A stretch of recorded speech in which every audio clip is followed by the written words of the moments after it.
नमस्कार साथियों, Ayush competition classes में आप सबका स्वागत है। हम उत्तराखंड की ज़िला सीरीज पढ़ रहे हैं जिसमें हमारा आज जो ये ज़िला है ये है चंपावत। इससे पहले हम नैनीताल ज़िला और चमोली ये दो ज़िले हम कवर कर चुके हैं। तो शुरू करते हैं हम आज का अपना नया ज़िला चंपावत। तो सबसे पहले हम चंपावत की भौगोलिक स्थिति की बात करते हैं। ये चंपावत का नक्शा है उत्तराखंड में और टोटल 13 ज़िले हैं, जिसमें से 7 ज़िले गढ़वाल मंडल में आते हैं और 6 ज़िले कुमाऊँ मंडल में।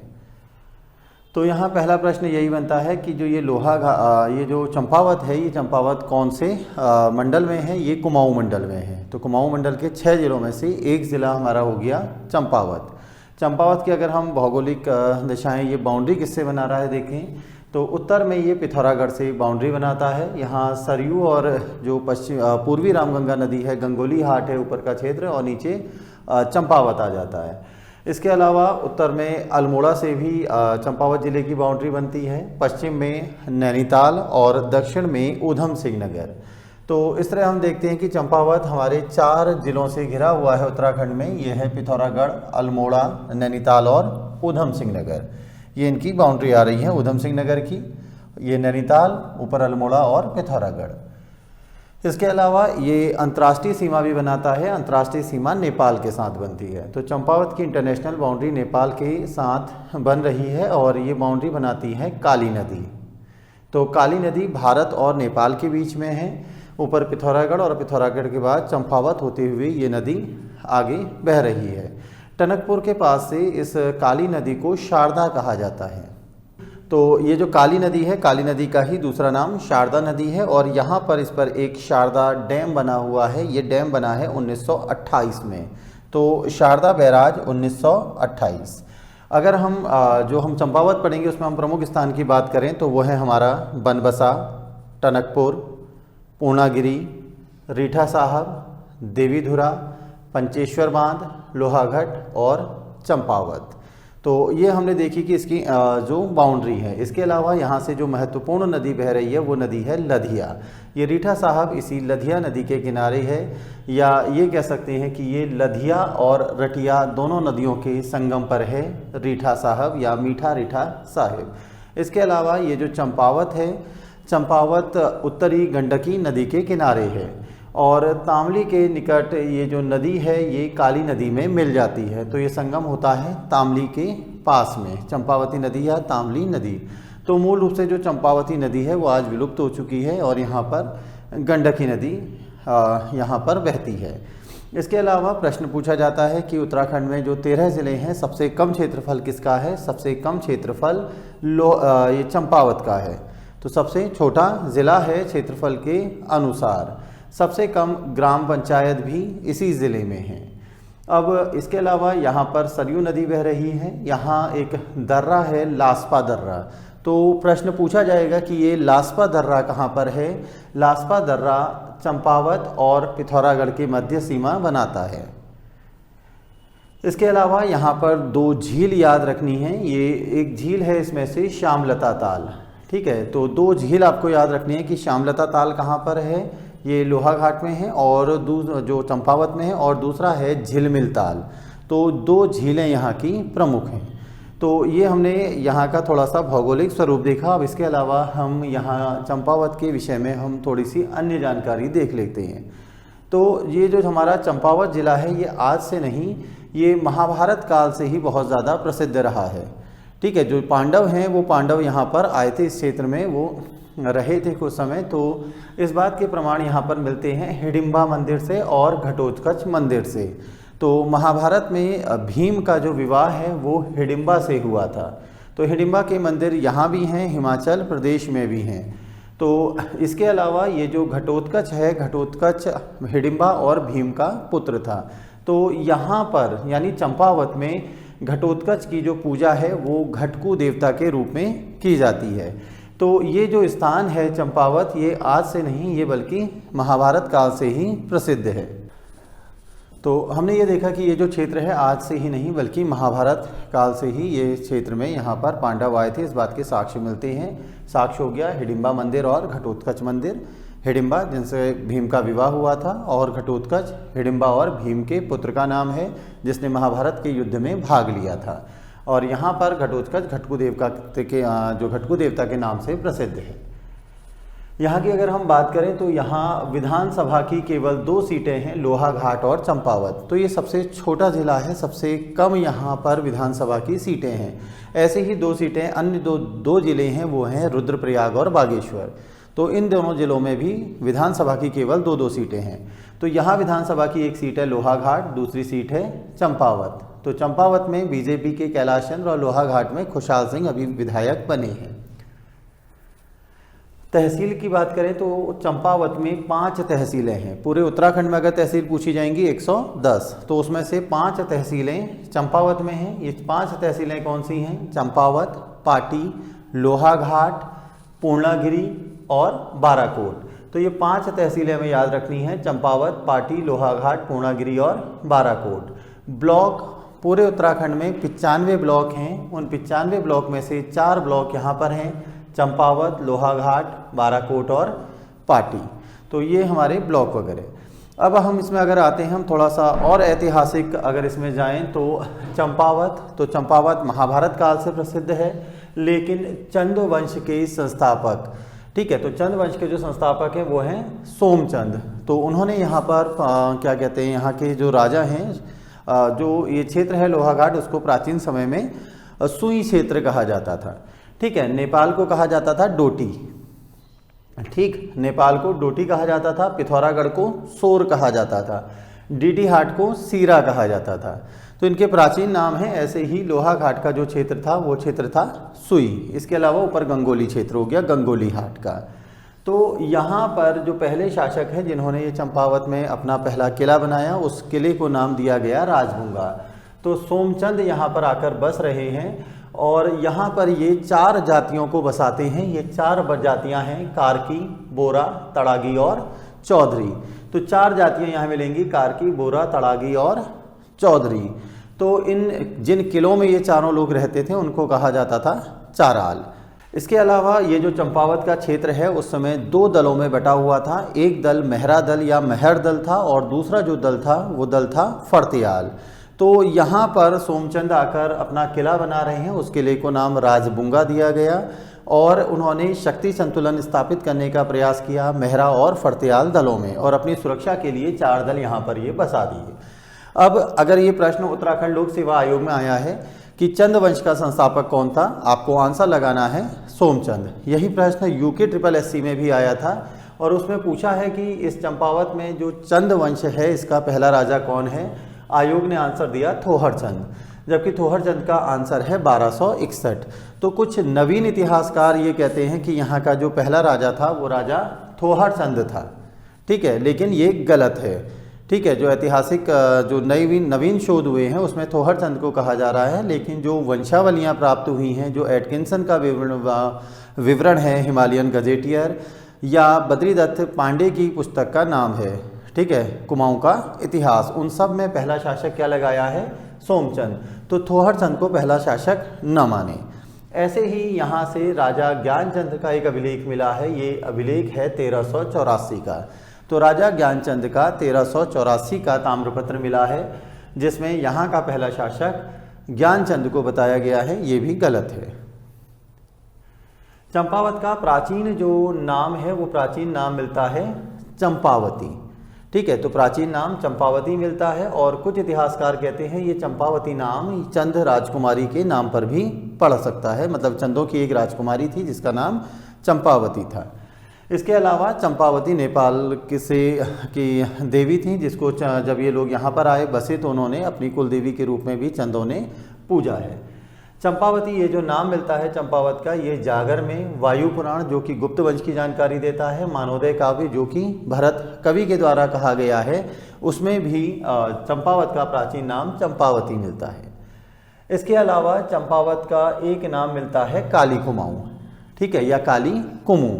तो काली तो इसलिए क्योंकि ये जो क्षेत्र है ये काली नदी यहाँ से बहती है, ठीक। इसके अलावा यहाँ पर ये स्कंद पुराण में 5 खंड हैं। एक खंड है मानस खंड जिसमें कुमाऊं को हम जोड़ते हैं, ठीक है, जो कुमाऊं को हम मानस खंड कहते हैं। तो उसमें यहाँ का विवरण दिया गया है और क्या कहा है कि स्कंद पुराण में क्रांतेश्वर पहाड़ी का जिक्र किया गया है। इस क्रांतेश्वर पहाड़ी पर भगवान विष्णु ने कूर्म अवतार लिया था। तो भगवान विष्णु के कुल 10 अवतार हैं, उन 10 अवतारों में से एक अवतार है कूर्म। तो वो कूर्म अवतार इस क्रांतेश्वर पहाड़ी पर उनके द्वारा लिया गया। तो इस जगह को कूर्म, ठीक है, या कुमू कहा गया। उसी के बाद कुमाऊं नाम इस क्षेत्र का पड़ गया, ठीक है। तो कुमू कुमाऊं, तो इस क्षेत्र को प्राचीन समय में कुमू और कुमू से, और क्योंकि काली नदी बह रही है तो काली कुमाऊं कहा गया। यहाँ पर कूर्म ऋषि के द्वारा तपस्या की गई है।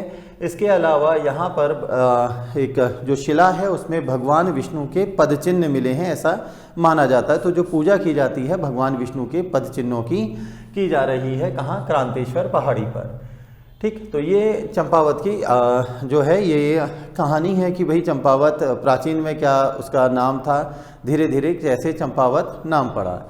अगर हम इस समय चंपावत की बात करें तो चंपावत जिला बना है 15 सितंबर सन 1997 को, ठीक। यहाँ पर चौमू देवता का मंदिर है। चौमू देवता पशुओं के देवता हैं। इसके अलावा झील, हमने कहा था कि 2 झीलें हैं, शामलता ताल और झिलमिल ताल। नदी कौन सी है? उत्तरी गंडकी नदी। इसके अलावा चंपावती नदी के किनारे भी था, लेकिन चंपावती नदी अभी अब विलुप्त हो गई है। चंपावत आधुनिक किसने बसाया? सोमचंद ने। जो किला यहाँ पर बसाया उस किले का नाम हम पढ़ चुके हैं, राजबुंगा। इसके अलावा चाराल, जहाँ पर कार्की, बोरा, तड़ागी और चौधरी रहते थे। 1563 में इस चंपावत को जो राजधानी है, राजधानी परिवर्तन कर दिया गया। चंपावत साम्राज्य के केंद्र में नहीं था, कोने में था, ठीक है। तो इसको साम्राज्य के केंद्र यानी अल्मोड़ा में स्थानांतरित किया गया है सन 1563 में। किसके द्वारा? बालो कल्याण चंद के द्वारा, ठीक है। और ये जो विचार आया था, मतलब राजधानी परिवर्तित कहाँ की गई थी? अल्मोड़ा में, खगमरा कोट पर, ठीक है। तो अल्मोड़ा में हम उसको आगे डिटेल में देखेंगे।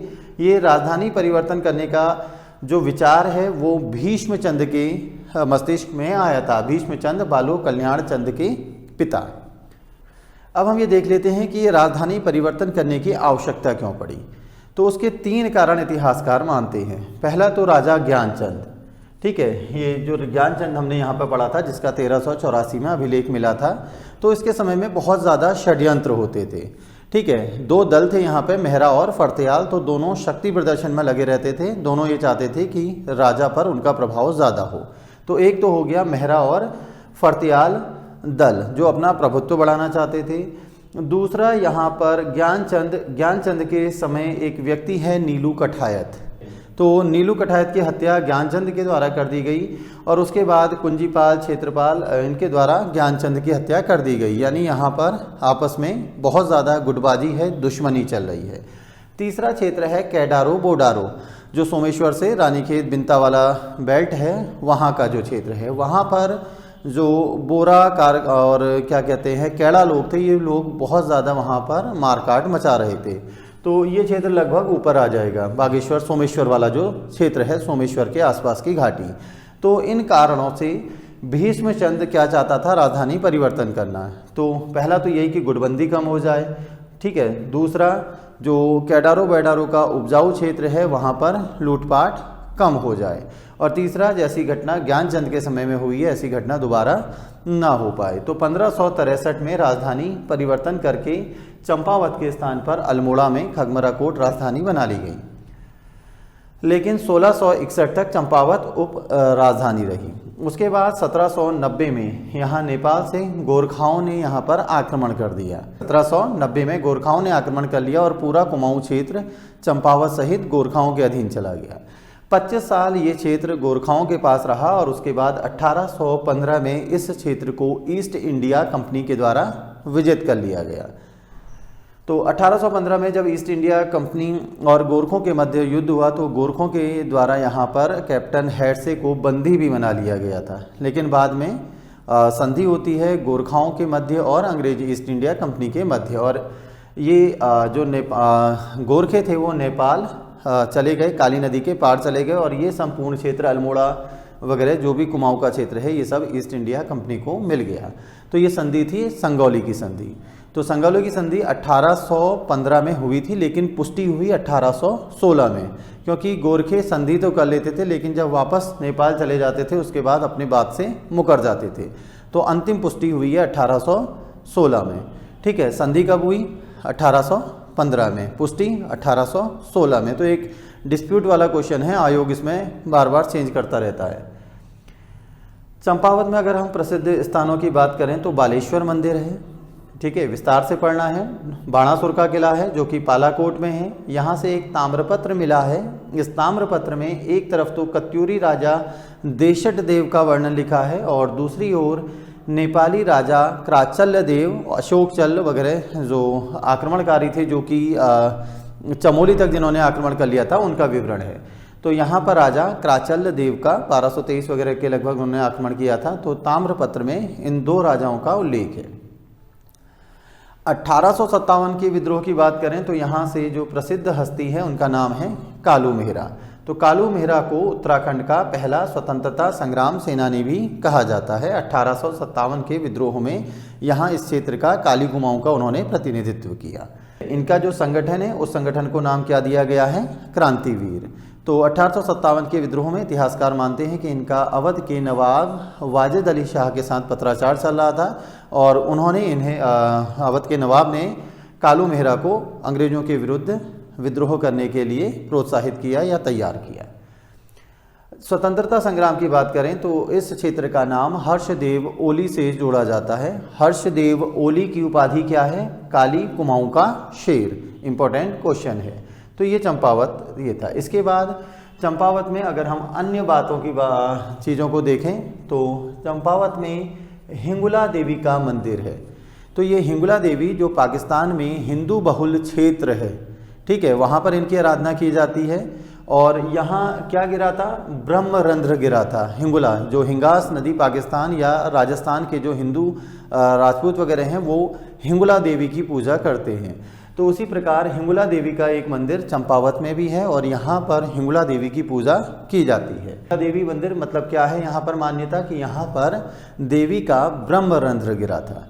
ठीक है, तो इसकी कहानी ये है कि कनखल में दक्ष प्रजापति राजा थे और उनके द्वारा एक यज्ञ वगैरह आयोजित किया गया जिसमें भगवान शिव को उचित सम्मान नहीं दिया गया। तो ये देखकर वहाँ जब सती आती हैं वो देखती हैं कि उनके पति को उचित सम्मान नहीं दिया है, तो वो उस यज्ञ वेदी में अपने प्राण दे देती हैं। तो भगवान शिव, ठीक है, देवी पार्वती के मतलब सती के जो शरीर है उनको लेकर जगह जगह घूम रहे थे और भगवान विष्णु के द्वारा अपने सुदर्शन चक्र से उस मृत शरीर के 51 टुकड़े कर दिए गए। तो जहाँ जहाँ वो शरीर के अंग गिरे वहाँ पर एक शक्तिपीठ है। जैसे हमने नैनीताल जिले में पढ़ा कि नैनी झील, जहाँ पर देवी का जो नेत्र गिरा था तो वो नैनी झील हो गया। तो ऐसे ही यहाँ पर दो मान्यताएं हैं, एक तो हिंगुला देवी और दूसरी जो मान्यता है वो है पूर्णागिरी। पूर्णागिरी में देवी का नाभि अंग गिरा था। ठीक है, तो वास्तव में अभी इसे आगे देखेंगे कहाँ गिरा था। ये भी एक उपपीठ है और बहुत ज़्यादा यहाँ पर मान्यता है। इसके अलावा यहाँ पर एक हथिया नौला है ढकना में, जगह का नाम है ढकना, और एक हथिया नौला कहाँ है पूछा जाएगा तो चंपावत में। तो ये यहाँ की वास्तुकला का एक अद्भुत नमूना है। चंपावत में ही कोतवाली चबूतरा है और इसकी मान्यता ये है कि इस कोतवाली चबूतरे में बैठकर ही चंद राजा क्या क्या करते थे? न्याय किया करते थे। यहाँ पर गोलू देवता का मंदिर है।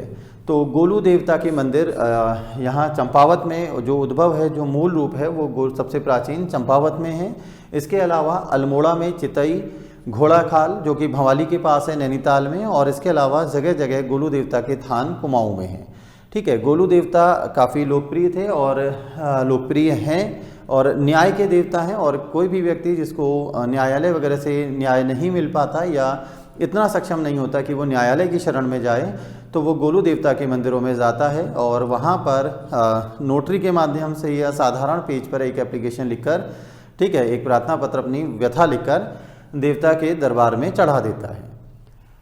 तो गोलू देवता बहुत ज़्यादा लोकप्रिय हो रहे थे और इनकी लोकप्रियता गढ़वाल क्षेत्र में भी बढ़ रही थी। तो वहाँ पर राजा, जो पवार वंश का राजा सुदर्शन शाह है, उनके द्वारा गोलू देवता की पूजा पर कढ़ाई से मतलब बहुत सख्ती लगाकर पूजा होना बंद करवा दिया गया।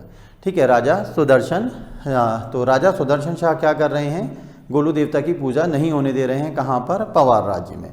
तो गोलू देवता उत्तराखंड के कुमाऊं के एक बहुत लोकप्रिय देवता हैं, न्याय के देवता हैं। ठीक है, तो इनकी भी यही है कि वहाँ के जो राजा थे उनकी 7 रानियां थीं और वो उनके कोई संतान नहीं थी, तो वो 8वां विवाह कर लेते हैं और 8वां विवाह जिस रानी से करते हैं तो बाकी 7 रानियां वो 8वीं रानी के पुत्र को क्या करती हैं, नदी में बहा देती हैं, गोरी नदी में, और उसके स्थान पर रख देती हैं सिलबटना। अब गोरी नदी में बहाया गया, इसीलिए गोलू देवता का एक नाम गोरिया या गोल, ठीक है, इस तरह से उनका नाम गोरी नदी में बहाए जाने के कारण पड़ गया। और जब धीरे धीरे गोलू देवता मतलब बड़े होते हैं और एक दिन वो वापस अपने पिता के साम्राज्य में, अपने राज्य में वहाँ पर जाते हैं, तो 7 रानियाँ एक नौले के पास में थीं, तो वहीं गोलू देवता क्या करते हैं, अपने काठ के यानी लकड़ी के घोड़े को पानी पिलाने लगते हैं।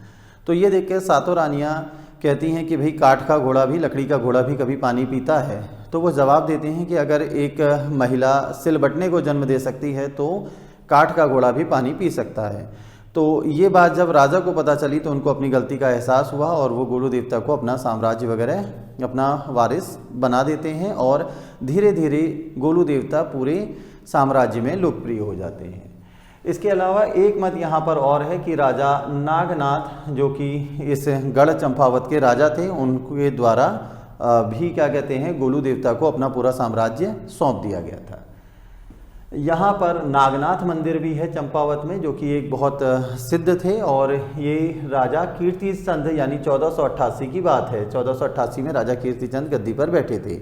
तो कीर्ति चंद का जो संघर्ष है वो नेपाल यानी डोटी से चलता रहता था। तो ये राजा यहाँ पर युद्ध कर रहे हैं और उस युद्ध में स्थिति ऐसी थी कि राजा कीर्ति चंद जीतने की स्थिति में नहीं थे, लेकिन नागनाथ जो वहाँ पर संत थे, सिद्ध थे, उनके आशीर्वाद से कीर्ति चंद जीत गए। तो कीर्ति चंद के द्वारा यहाँ पर नागनाथ मंदिर बनवाया गया। अन्य स्थान यहाँ पर क्या है, नागनौला, देवी नौला, सिद्ध नरसिंह मंदिर, मल्लाडेश्वर और हरेश्वर। तो ये मल्लाडेश्वर और हरेश्वर भी यहाँ पर क्या माने जाते हैं, न्याय के देवता। तो इसी के साथ हमारा आज का ये टॉपिक समाप्त होता है। धन्यवाद।